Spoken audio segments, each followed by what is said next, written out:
বিজয়া দশমী নামেই মিশে আছে বিদায়ের বেদনা ও ভবিষ্যতের প্রত্যাশা। দেবী দুর্গা মর্ত ছেড়ে স্বামীর বাড়ি কৈলাসে ফিরবেন দোলায় চড়ে। বৃহস্পতিবার সকাল থেকে মণ্ডপগুলোতে শুরু হয় দশমীর আনুষ্ঠানিকতা। ঢাকঢোল আর উলুধ্বনির সঙ্গে বিহিত পূজা, পুষ্পাঞ্জলি, ঘট বিসর্জন সহ অন্যান্য আচারে অংশ নেন ভক্তরা। দেবী বিদায়ের আগে সিঁদুর খেলায় মাতেন নারীরা। দেবীর চরণের সিঁদুর নিয়ে নিজেদের রাঙিয়ে তোলেন তারা।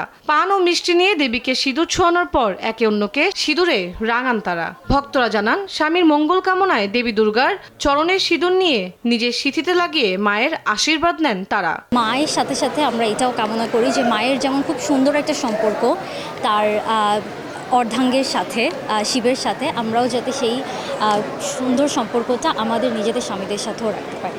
বিয়ের পর মেয়ের যেমন শ্বশুরবাড়ি আসে, শ্বশুরবাড়ি থেকে তার বাবার বাড়ি যে বাবার বাড়ি থেকে আসে, এটাও ঠিক সেম রিচুয়াল।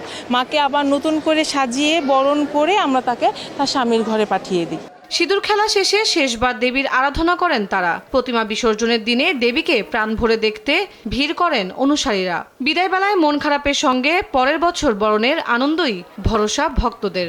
শেষ দিন এসে আমাদের মধ্যে তো অবশ্যই একটা বিষাদ সুর কাজ করে। তো এই বিষাদ সুরের মাধ্যমে আমরা আসলে সিঁদুর খেলার মাধ্যমে সেই আনন্দ সহকারে শেষে গিয়ে আমরা মাকে বিদায় জানাই।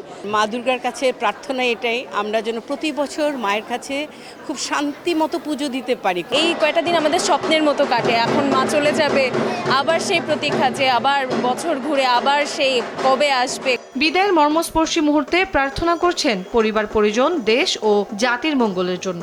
বিজয়া দশমীতে মনের অশরিক প্রবৃত্তি, ক্রোধ, হিংসা, লালসা বিসর্জনের আহ্বান জানান সনাতন ধর্মাবলম্বীরা। সিঁদুর খেলায় রঙিন হয়ে উঠেছে ভক্তদের মুখ, তবে ভেতরে জমেছে বিষাদের ছায়াও।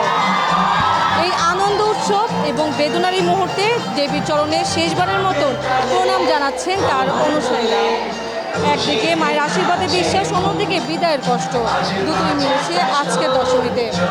তবু ভক্তদের মনে জেগে আছে একটাই প্রত্যাশা, আসছে বছর আবারও হবে, দেবী আবারও ফিরে আসবেন, নিয়ে আসবেন শান্তি এবং কল্যাণের বার্তা। ঢাকেশ্বরী মন্দির থেকে তন্দ্রা তারণ্য, দেশ টিভি, ঢাকা।